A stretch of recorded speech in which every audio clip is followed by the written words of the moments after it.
How would you feel if tomorrow you woke up and your website was no longer relevant in a Google search? When someone searched for your key terms, they wouldn't find your website, they wouldn't find your web page on the first page of results, second page of results, third page, all the way to the 500th page. And you don't know why you're being punished. Well, I brought my friend Vassilis along today, and he's going to try to help answer this question because it's happening to a lot of people without them even knowing it. So, Vassilis, if you could just introduce yourself a little bit, who you are, and tell me a little bit about yourself. Okay, thank you very much, first of all, for having me here and having this conversation. That's not going to take a lot of time, first of all, for the viewers to know. And my name is Vassilis, a little bit weird, but I'm coming from Greece and my name is Greek. So I'm living in Phuket the past couple of years. Met JJ, I'm really excited. I wish I had a good weather behind me, but unfortunately today it's stormy. The weather is blowing, anything, so you have to bear with the background. But as JJ told you, I have a background with SEO, with social media, marketing, a lot of business consultancy, a lot of marketing consultant, and I'm a self-made entrepreneur. So I have a lot of experience, about 10 years on the SEO business. And what I came here to discuss with JJ today is a phenomenon that I'm seeing going on a lot around with small business owners, that they're getting this idea from people around that they need SEO, they want SEO, and they're paying a lot of money for this, but in essence, they don't know what they're doing. And 90% of the times, they get problems eventually in the long term by doing this thing while they're trying to help their website and their business.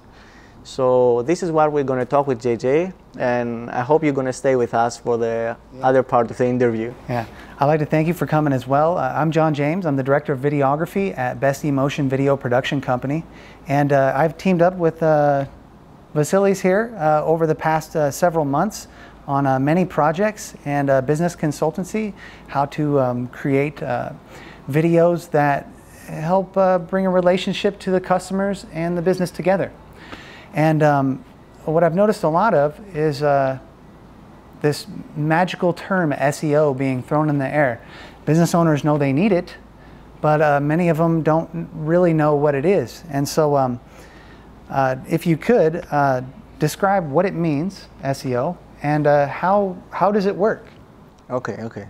So I'm gonna try to put it like really in an average way, describe it, so most of the people be able to understand it and really grasp the meaning.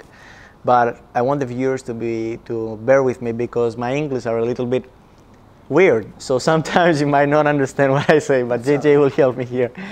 So SEO stands for the letters search engine optimization. That means optimizing your website and things around your website, outside of your website, to be better in the eyes of Google and its search engine. This is the long version.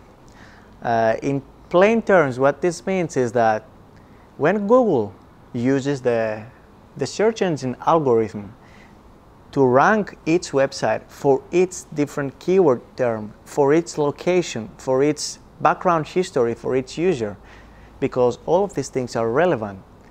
For example, I don't want to go long there, but when you're seeing a website first, me from my smartphone or JJ or the guy that is sitting in the other city will not get the same results. So all the thing about SEO is really relevant. It doesn't matter if you're paying money, it doesn't matter what you're doing, it's in every person, it gets different results. So SEO, what means, to put it in a plain way, in a normal average speaking way, is when someone recommends your business on the outside world, on the real world, from word of mouth, for example, when people are coming to your store because someone recommended your product, your services, whatever you're doing in your business, the same thing applies online. When other businesses, websites, blogs, forums, social media recommend your website, this gives a signal to Google algorithms that your website is relevant for this kind of search terms, keywords. That's the main idea behind SEO. All right, all right. Well, that certainly makes sense. And how much would you say this costs on average? Well, that's a tough question to answer because, as I said before, there is no relevant cost for this.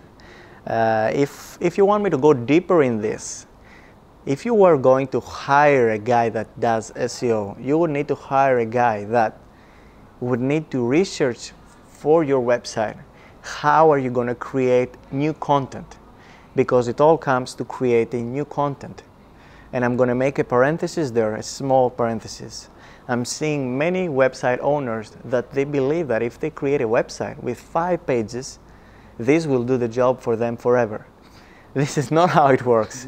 This is like 90s, maybe a little bit of 2000, and that's all. That's done. Isn't that relevant anymore? Because as the time goes by, people are producing content. You're producing videos, which are amazing. People are producing social media posts, blog posts, forum posts. Google loves new content, new ideas, fresh things.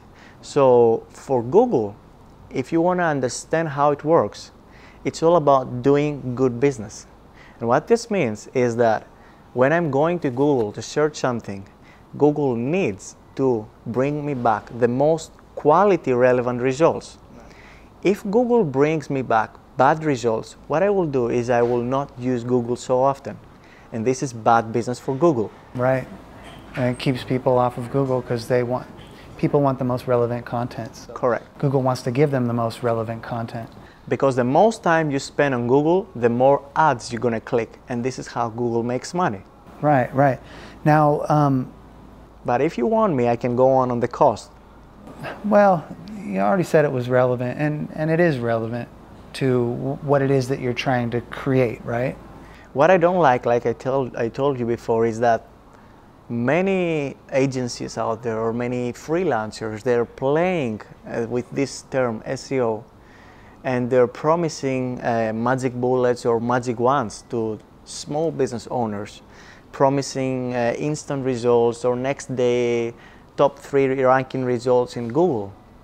And the small business owners, without knowing, they're putting their website, their whole business, their existence online in jeopardy. Because anyone can go do this thing. I can make JJ website tomorrow, go first, but after 1 week it will not exist in Google anymore. Because at some point Google will understand that I'm trying to manipulate the search result and will go back and slap JJ's website.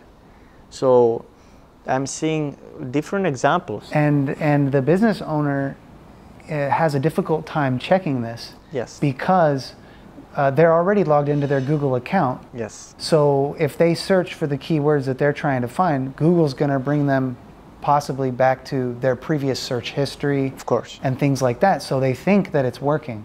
Yeah.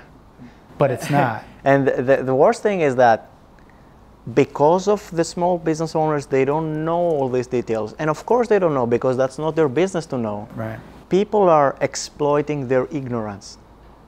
That's sad. So what I said before, like JJ, what he said, is that your computer has a browsing history. Mm-hmm. Your browser has a browsing history. Google and Facebook right now, I don't want to make it like sound weird, but they really know when you go to the toilet. It's up to that point. They do. Yeah, they really track you up to that point. Right. So they have a background for many years since you went online. Right. So they know, if you're the small business owner, they know that when you want to search something, you want to search something for your business. So they're going to bring your website first. It's logical. So this is why you cannot track the results if you don't have special, very unique tools that they cost very expensive to do. Right. How often does Google change their algorithm for keyword searches or searches in general on Google's website? Well, this no one knows, but the big companies, they have an opinion because they are tracking their analytic stats. So they can see, and there are reports all over the internet, if you're following the correct people, that when a Google algorithm goes public, then the biggest websites on the internet, they can track differences in their normal average user interface and the users that they come there, the visitors. So they can track instantly the next day that we lost, for example, 2% from UK results. That means that Google UK changed something this day in Google UK results. Or we lost 5% from India. That means that Google India changed something in their algorithm. Because people need to understand that for each and every country, there is a different Google going on. We are living in Thailand. Google.com is not the same with Google Thailand. Google Thailand, in my best estimate, is about 1 or 2 years behind to the Google algorithm updates. So when Google.com is in today, Google Thailand, for example, it's about 2 years behind in the updates. And this gives a margin to the people that they know how to exploit SEO to go take advantage of this 2 years period. So they can cheat and make it look like they're being relevant to the person that they're servicing. Correct. Thus exploiting the small business owner into Correct. believing that they're actually getting Yes. results. Are these results that these SEO people are bringing, are they measurable? Are they, what I mean is like, I know that when you run a video ad on Facebook or something, you can really see the details in there and you can see if you've converted. Mm-hmm. So is there a way to check the conversions, I guess, or to check the statistics that your SEO person is doing the job that he said he was going to do? In most cases, if you know where to check, you can check. There are, for example, there is a free suite which is amazing, Google Analytics. It's provided by Google. It's free for everyone that has a Gmail account. Anyone can connect this to its website. And then Google can track everything from the time that someone stays on your website, where did he came from, where did he stop and went out, what did he buy, where there was a problem, the conversions, the amount of money that each conversion brings. It's literally everything for the normal user. Me, myself, I never used anything more than this. So there are like tons of reports and segments, and you can do whatever you want. And through there, you can track what your website is doing organically.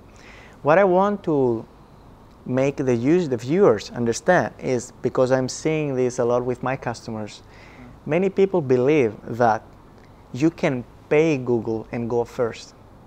Does that actually happen? That does not exist. What people understand is that there are two different ways that Google gives results.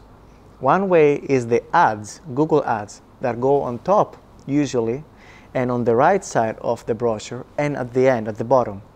That's paid advertising. People are paying Google to advertise there for specific keywords. And the organic results, which they depend on SEO and content, right, are the results that are in between there. Got it. So many people believe that I can pay Google and go first. Well, that doesn't apply. You need to pay advertising to go there. Like an ad campaign, yes, essentially. So you would run an ad campaign through Google AdWords. Correct. And then it would find the people most relevant with those interests, etc.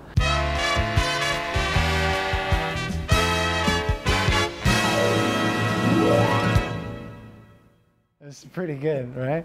We're here at the beautiful Azure restaurant at the Radisson Blu in Cape Panois, and I'm here with Vassilis, and we were just talking about the future of SEO, and I wanted to get what your thoughts are on the future of SEO in relationship to the traditional SEO that we've been talking about. Mm-hmm. Well, it's not about the future so much, but what is going on now and where it goes. Because from the past couple of years or 3 years, Google and all the search engines following Google are turning into content-based marketing.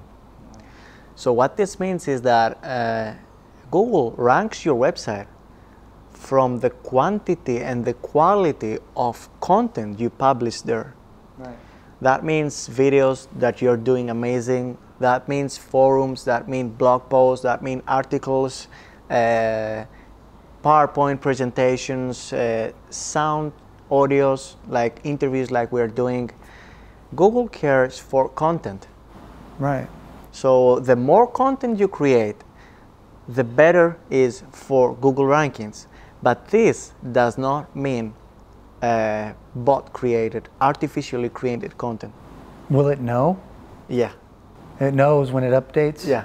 So it'll know if you're cheating it. Yes. Because or it will eventually find out. yes. Because there are a lot of good-willing people that are going to come to you and they say, I can create a blog post for you for $3 for a blog post. And they're going to put your keywords and your content on a spinner, a specific tool that will turn around all the words and change them, replace them with different vocabulary words, come back and create a new blog post for you, which is not readable. And the algorithms of Google, they understand this. And the moment they see this, that you put it on your website, you get penalized like this. And then your website goes down. Right. Even though you have content. Right, right. So let's say you're a very small business owner and you don't have the funds or maybe the capital to create a large quantity of relevant content. What might one strategy be that they could employ that takes advantage of SEO, but not in the sense of, you know, providing tons of relevant content? What do you think about that? Well, that's a very good question that you're asking, because you have the same problem, I have the same problem. We are running both of our businesses. So what I suggest to the most customers that I have is just get 1 hour per week and write something from your heart, from your experience about the work that you're doing, the business that you're doing. Write the news that you had through this week. I mean, when you're inside your business, it's not so difficult to remember what you did yesterday or what you did this week. And just go on your website and write an article about this, put some pictures, and then share this online. Or call JJ and make a video. Or if you want to make it even easier, you can just pull up your iPhone. I mean, everybody has a smartphone out there, and do 1 minute, 2 minute amateur video and just upload it on your YouTube, put it on a blog post and share it. That's all. It doesn't require a lot of time. But by doing this, if you do 1 blog post per week, at the end of the year, you'll have 54, if I'm correct with my maths. After 3 years, you'll have 160 or more. That's content for Google. And now Google starts to connect you with important content on your industry. Right. Bringing back relevant results to the people that are searching about this. Right, so it's more of a getting a continuity of you creating stuff that over time you'll be able to create these things yourself, even if it appears that you don't have the time to do it all of the time, or the funds to be able to pay somebody to do it. If you could hire someone to do this, that would be even better. But this someone would need to know how to do correct syndication and marketing, because here's an idea. Many people that they go deeper, they say, I have to be there, I have to be there, I have to be there. And I understand that there are tons of platforms that you can be there. You have existence there. There are tons of forums, there are tons of video platforms. But what you could do is, if you could create a blog post or a video each week, you could hire someone that could repurpose this material for you. And what I mean is, for example, let's say that JJ did a video for you. You could take this video and create a PDF presentation from this video. That's another kind of, how can I say, another kind of material that you can promote. You can go and put this PDF to PDF platforms. And then you can get the audio of the video and put it to audio platforms. Like podcasts or something podcasts or something like this. I could see where the small business owner might be a little bit overwhelmed with all of this creation of media. I mean, they focus so much time. I'll empathize with them a little bit. You have to, you start a business to do something that you love to do, but just to manage that business, just to keep it going, you know. it almost seems like when they start thinking about SEO and they start learning about it, it just seems so overwhelming that they kind of avoid it because they just want to run their business. And it's also kind of confusing for them too, because you have Google and you have Facebook. They're two basically separate forms of marketing for your business. Both are very social. Both are very social platforms. Facebook probably might have a little bit of an edge there as far as the social connectivity goes. And they're thinking to themselves, well, which one do I choose? Which one do you choose? So I'm going to ask you, which one do they choose? Well, again, that's a very good question, but there is no straight answer because it really depends on what is your business. So if you were like to sell digital products only, I guess that Facebook would be better for you because you can target better audiences. But if you had a local business, then Google would be better for you because you can use Google Maps and all the stuff that Google provides for you. So like, for example, if you were a restaurant versus a skincare product seller, one may have better results on one platform and the other may have better results on the other platform. Well, this is, again, as I told you, relevant. I mean, I cannot guarantee something like this. Right. But I'm just saying from my experience, what the best thing to do is that to accumulate a budget and say, for example, I want to spend $1,000 per month in my advertising, and then just go and split this 50-50, $500 there, $500 there. Create similar advertisements and see which converts better and brings you the best results. And after 2 or 3 months that you get these numbers and statistics, then you can go and focus on the one that brings you the best results.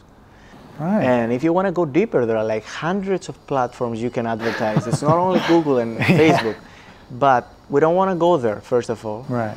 And if you don't get, one thing that I want you to keep from this is that if you don't get something steady from Google or Facebook, you shouldn't invest money to other platforms, because Google and Facebook is the 80% of advertising.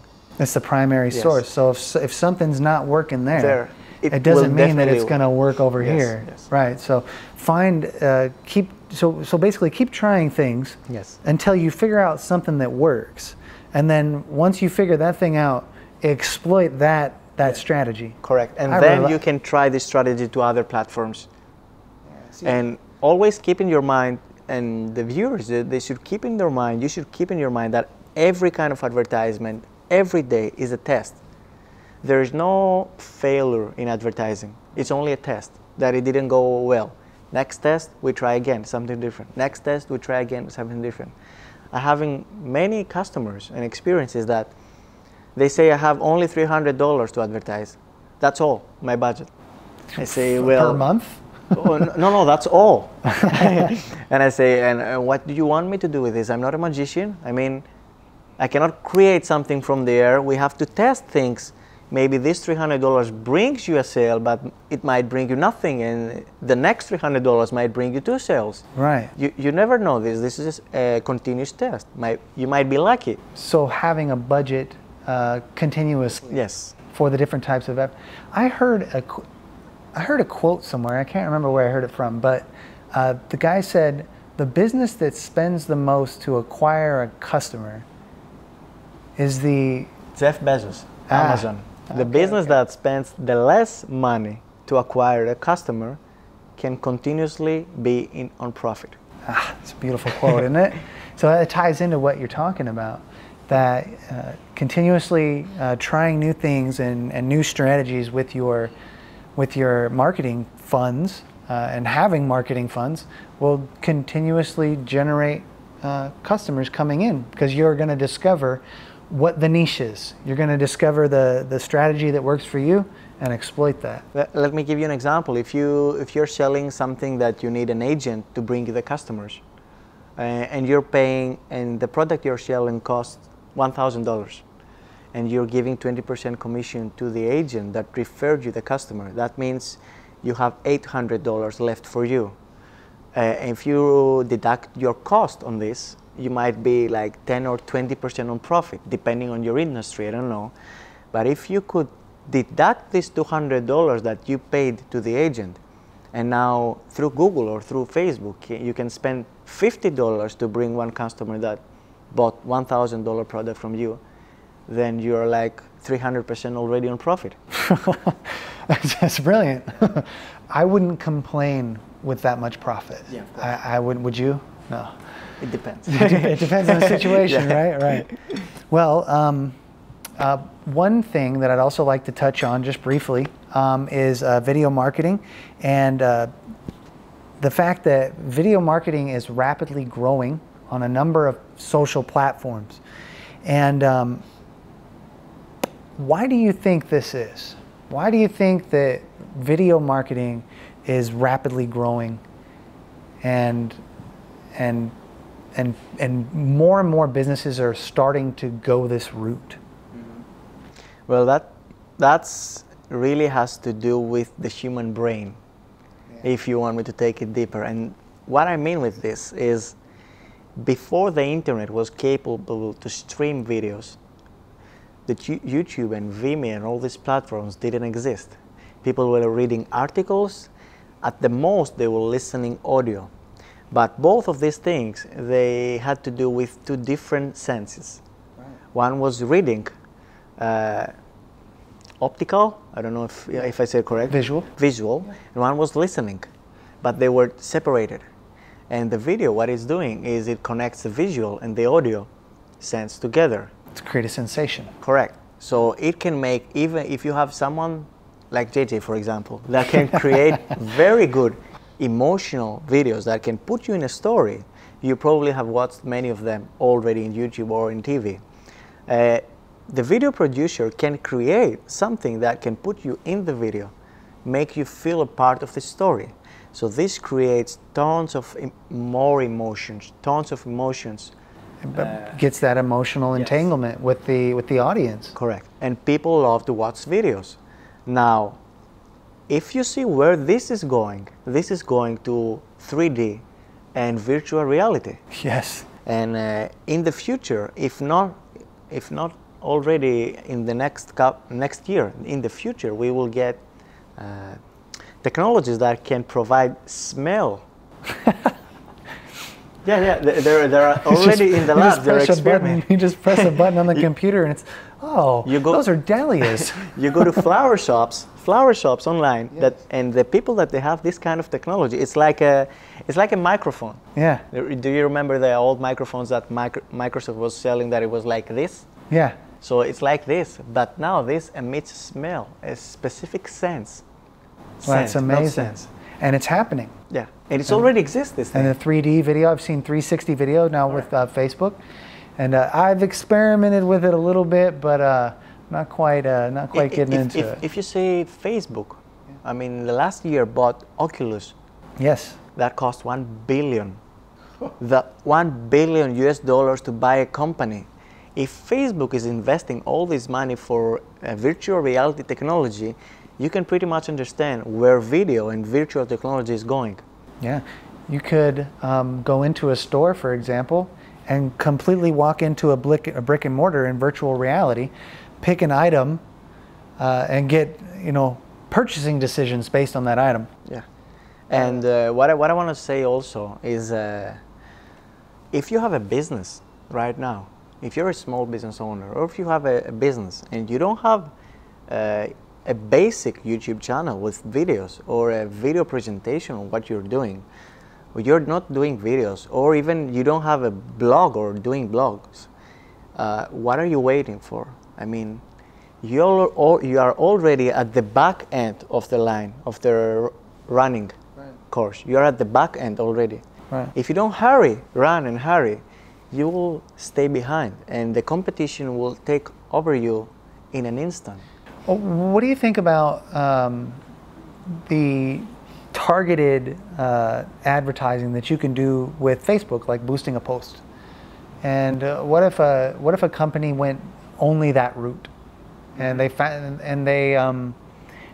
let's say they created content, and then created a post So like, let's say they created a short video, for example, and then they created a post from this video, and then they boosted this post, or they created an ad campaign in Facebook, and they just boosted this post out to all the people in their targeted demographic. Would there be such a need to create continuous content then? Or could they just mitigate it down to only targeted paid advertising campaigns? Would that be a viable option? Well, this depends on the way that the video was made and where does this video send the user. Bingo. Because again, I'm seeing a lot of people that they're doing videos or they're doing blog posts, but there is no call to action there. That's it. So what I mean by call to action, it might sound a little bit of Greek. So this means that human brain is created to take step. So when you're going to a website and you're reading an amazing blog post, you really liked it, you want to share it, you want to share it with your friends, but the article finishes and there is nothing more to do there. You're feeling like empty. Like, what do I do now? What do I do now? Exactly. It's a dead end. Yeah. The same thing applies to videos. You're watching an amazing video, the scenery, the graphics inside, and at the end, that's all, it finished. There is nothing for you to do more. I mean, you stay like this watching the screen and say, what am I doing now? So the small business that's creating this content, what happens after they watch the video or after they get this boosted post? Where does it take the customer next? What happens next? So they know they need a video.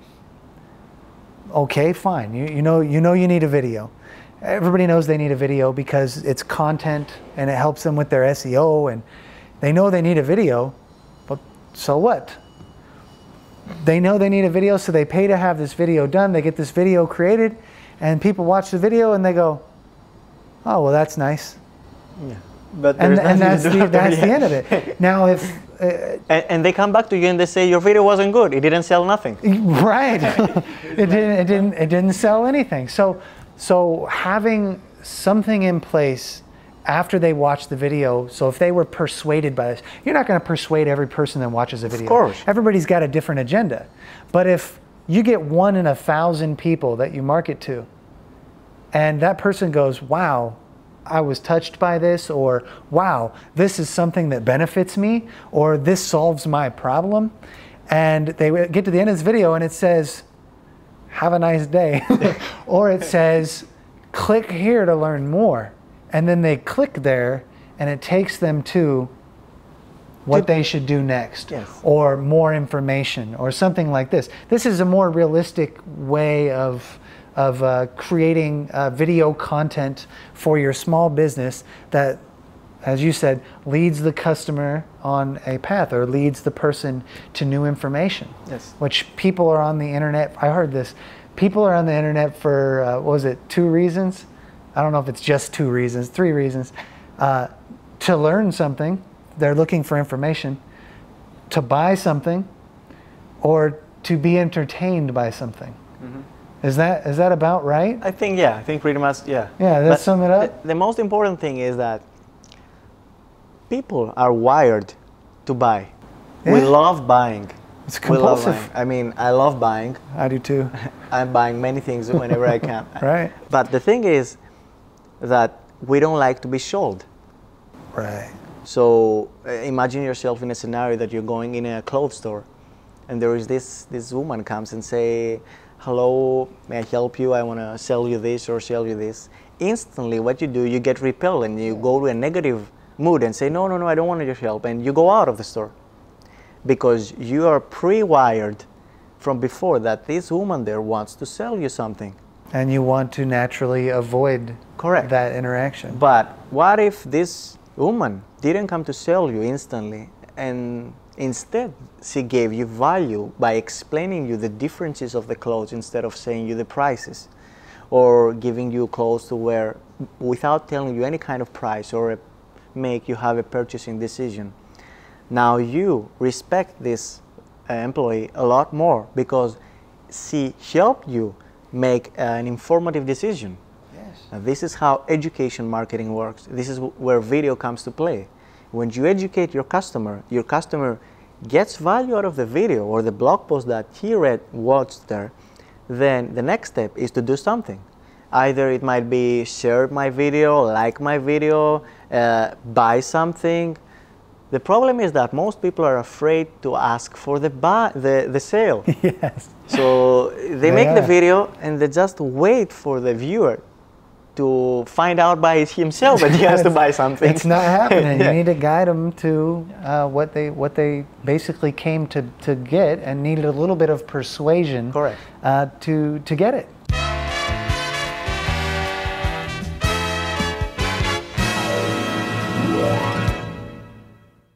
The SEO, the search engine optimization, the ever-changing Facebook search parameters, the way that information is fed into people's timelines on Facebook, it's constantly changing. How do you think a business could better prepare themselves for a constantly changing environment of SEO? Well, the most important thing that business owners and website owners need to understand about this is that because they are hidden behind a screen, that doesn't mean that the people that they go to your website are not real people. Yeah. The people that they go to your website are real human beings, and you need to treat them in this way. And this means the way you treat your friends, the way you treat your family. This is how you need to treat the people that go to your website. Yeah. This means helping them, educating them, providing them all the information they need to make an educated next step, even sometimes giving them free stuff to make them come closer to your business, creating different scenarios and stories. And another important thing is create your why you're doing this business. If you're a normal person and not some psychopath or something. Some robot destroyer of planets. Create a why. Why are you doing this business? And put your face over there if your business allows your face to be there. Right. People love to bond with people. People love to buy from people, not from plain cold websites. It's in our nature. So it's the same thing, how word of mouth works. It's the same thing online. It's the only difference, it has a lot more technical details. Yeah. But it's the same thing applies online. When someone is a blogger, for example, and comes to my website and find a very good informative article, they're going to go back to their blog, the new blog post, and they're going to put a link, a suggestion, a recommendation for my article because they found it useful. That's a recommendation. That's a backlink, that we say. And that's a backlink, yeah. Full natural because I gave him an article of 2,000 words with videos, with images, with everything there. So they got value and they're going to suggest it to their users. It's very similar to what Consumer Digest or the reviewing websites do for new computer equipment or technologies. They get these people to write an article, a genuine article, after they try a piece of equipment, and then this backlinks to their website with their product, and that's how you find them with your Google search. Another point also is that when you have a website or a blog, the business, it requires time online. Yeah. The only way you can bypass this time is by paying advertising. Yeah. If you don't have the money to invest to do advertising, or you don't want to invest for some reason, you need to take the long way, the hard way, which this means build a website with content so people can come and find you. I like how you put that. I really do. So if you don't have the money to straight advertise, or don't want to spend the money to straight advertise, then the only other way to get yourself out there is to provide value for the customers, either in the form of information and media, blog posts, videos, pictures, posts on Facebook. That kind of thing is an alternative to paid advertising. But then when you combine both, that's the ultimate guide, is to pay for advertising and constantly be generating content. Am I getting that right? Yeah. You're 1000% correct. I mean, it's the same thing like If you remember the salespeople back in the 80s, before the internet, before the computer. Ah, the 80s, what a wonderful time. What they were doing was they were getting leads in their agenda, and they were calling people, they were going to events, networking events, seminars, conferences, parties within the neighborhood to meet more people. So that way they were attracting customers. That's a good idea. This is what you're doing online, but the only difference is that now you have a platform. So you have to be at the most places you can be online. So you get exposure to all of these platforms, and then from there you can get customers to your website. That's brilliant. If you don't have the money to advertise, but this takes time. There is no magic bullet that you created a website today and tomorrow you're going to make sales. That's not how it works. Got to take advertising seriously.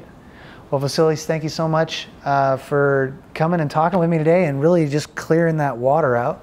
Thank you very much also. You know, even though I prepared for this and had questions for Vassilis, every time I talk to this guy, I learned something. I even learned some valuable stuff today, and I hope you guys at home did too. And thank you very much for your time. At the Radisson Blu here at the Azure restaurant, thank you so much for having us, and appreciate you, man. Thank you very much. All right. Bye-bye. Take it easy.